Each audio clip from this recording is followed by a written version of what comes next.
My name is Malumbe Gombwa. I'm a second-year business student, and today I'll be presenting on the power and authority of tribal chiefs in Zambia.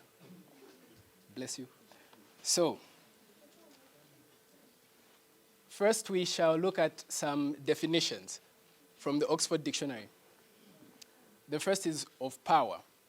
So power is the capacity or ability to direct or influence the behavior of others or the course of events. Authority, on the other hand, is the power or the right to give orders, make decisions, and enforce obedience. Therefore, we can say that power refers to the ability or capacity of an individual or entity to influence, control, make decisions that affect others, while authority is the legitimate and recognized right to exercise that power. So, as we continue, I'd just like to give us an overview of who a chief is and what it is that they do, just to make sure we're on the same page, because part of their definition also comes out of what their power and authority is. But for the sake of just beginning, we should know that chiefs are cultural guardians. So they are the people who are, that's their primary role actually. It's to serve as cultural guardians, and they are the custodians of traditions, customs, languages, and the culture of their tribes. So what they're tasked with doing is they are tasked with presenting these traditions to the next generation successively, especially to the next chiefs as they come over, so that it's done continuously. The next is that they are community developers. So this is because they are actively involved in allocating land, resolving disputes, and overseeing local development. They have a significant impact on the people that are under them. The last is that they are political influencers. Now, this is done by them advising government on what the customary laws are, as well as just acting as a mediator between government and the people. So if the people have a need for, let's say, education, they are the ones who are going to communicate that need to the government. So the next thing we should recognize is their historical influence. This is also part of what gives the chiefs their power, the history behind it, the traditions. The first thing is, if we go back to 1964, the Litunga had signed an agreement with the government at that time called the Baratza Land Agreement. And what this stipulated was that the entire chiefdom under the Litunga would join together with the rest of the country, and this is how it came to be known as Zambia. If we were to go back and trace the history back, it might be the case that that the Litunga had signed an agreement with the British colonizers at that time, so that the colonizers would be able to mine from the lands, but at the same time, the Litunga and his people would be protected from his enemies. Then in 1964, Chief Mwamba had independent negotiations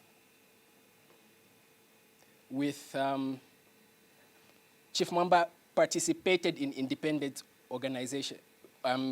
negotiations. So he was known for his diplomacy as well as his leadership. Instead of, if you remember correctly, Zambia didn't have to go through an intense bloody struggle to gain their independence. This was partly due to his negotiating skills as well. The next is the Paramount Chief Chitimukulu and the Chinsali Declaration. He was part of the advocates for the one-party state. Then Chieftainess Nkomeshia Mukamambo II had participated in a lot of women empowerment rallies. So under her rule, she had advocated for a lot of education of young girls, and she encouraged other chiefs to do the same. Lastly, Chief Chikanta and environmental conservation. So with him, he had actively been involved in environmental conservation efforts with conserving Gwembe Valley. So he worked closely with the local and international organizations to protect the Zambezi River and its surroundings. And so that's an account of their historical influence. But that's not all. So that would be an account of the power that they had. But what about their authority? And so from here we'll look at what the Constitution says about the power that they have. The first is Article 8 of the Constitution, which states that, and I quote, "Customary law and the customary practices of Zambia shall have effect as part of the laws of Zambia." So this is giving recognition to customary law. But then in Article 10, it talks about emphasizing that customary law and customs that are repugnant to natural justice, equity, and good conscience shall not be valid unless they are so declared by an act of parliament. So this is a limitation on customary law. It's not all-encompassing. If there are some traditional practices that are repugnant, they would not go through unless it is declared by an act of parliament. Article 165 of the Constitution establishes the House of Chiefs. That is a body of chiefs that communicate with and advise government on customary laws. And Article 166 of the Constitution outlines the role of the chiefs in advising the president and government. So 165 establishes the House, 166 gives details as to what they will be doing. So that's about what the Constitution says. For the next part, to be more practical, I want us to look at what actually happens on the ground. And to understand that, we will just need to keep this diagram in mind, the hierarchy of what chiefs are in Zambia. It starts from the king, then the paramount chief, the senior chief, the chief, then the headman. That's the order within our country. And we'll see why in a minute. So we'll start with, excuse me,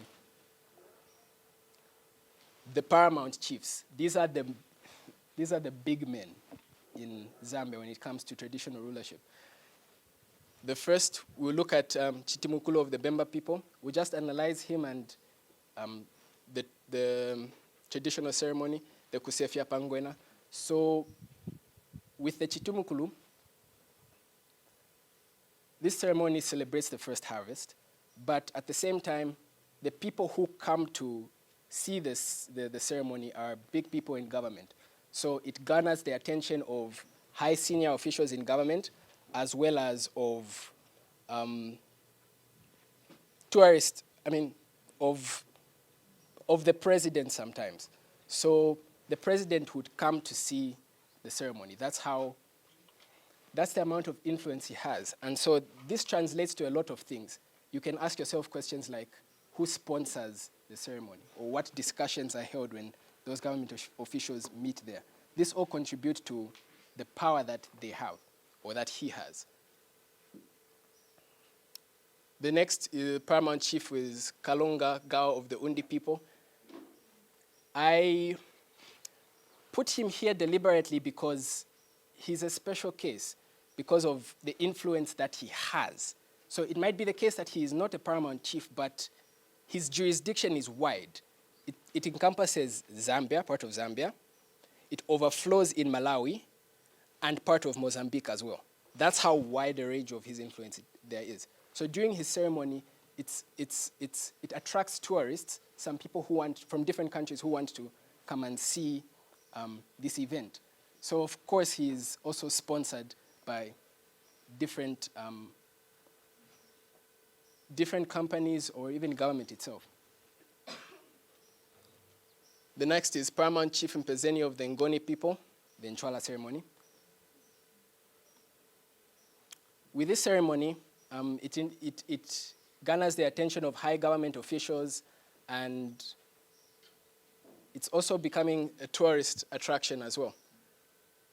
The same goes for Paramount Chief Mwata Kazembe, who has the Umuto Mboka ceremony. So it also attracts government officials and the like. So this is actually where I want to spend some of the time on. It's on the king in Zambia. We only have one king in Zambia, and that is the Litunga. So he's not recognized as a paramount chief. He's recognized as, His Royal Highness, the King, the Lutunga. And this goes back to the historical influence that he had because during his time, I talked about the Barotseland Agreement, how in the beginning, first he was signing agreements with the colonizers, the British colonizers, to protect his kingdom. But then when Zambia was gaining independence, that agreement actually extended to the Barotseland Agreement. And so as we sit here, Western Province is the only province where the whole land belongs to the Lutunga, literally. Of course, he apportions it to clans and tribes, but they are not allowed to sell. They are allowed to develop the land, work the land, but selling it, they don't do that. And so even, that's why it's so hard to find commercial farms in Western Province. That's why it's hard to get titles. And that's also why foreign investors don't go as far as Western Province unless they go through the locals. Because even if you look at how the Indians developed their businesses, they stopped in Mumbwa. They didn't go further. It's only until this current Lutunga that I think it was people from, let me just check that. It was people from the Lebanese. The Lebanese were allowed to get some land and to do their own business. But even when that happened, the people were not happy about it.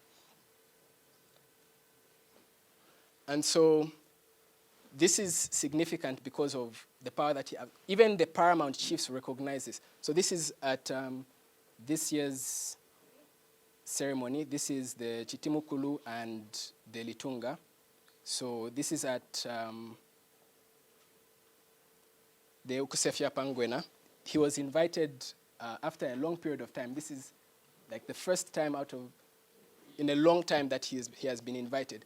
If you notice from the picture, he is seated on a more elevated position than the Chitimukulu. This is because of the recognition of that power. And it even extends to the president. So when the president is greeting the Litunga, the president has a certain way of greeting him. He kneels towards him in a certain manner. But the Litunga he's not allowed to kneel, or he does not kneel to the president. So there's that relationship. So from here, keeping that in mind, we could just look at the influence that the traditional leaders in Zambia are having now as well in Zambia's growing society. So the first is Chief Mukuni, who has been involved in various businesses. Chief Mumena has been involved in academic institutions and think tanks, promoting development. Chief Nkomesha Mukambo served on the board of Zambia's Medicine Regulatory Authority, ZAMRA, and Chief Chiwala of the Lunda people was involved in agribusiness and has worked with agricultural organizations and cooperatives. The reason I'm bringing this here is to show you that even today, their power is still wide.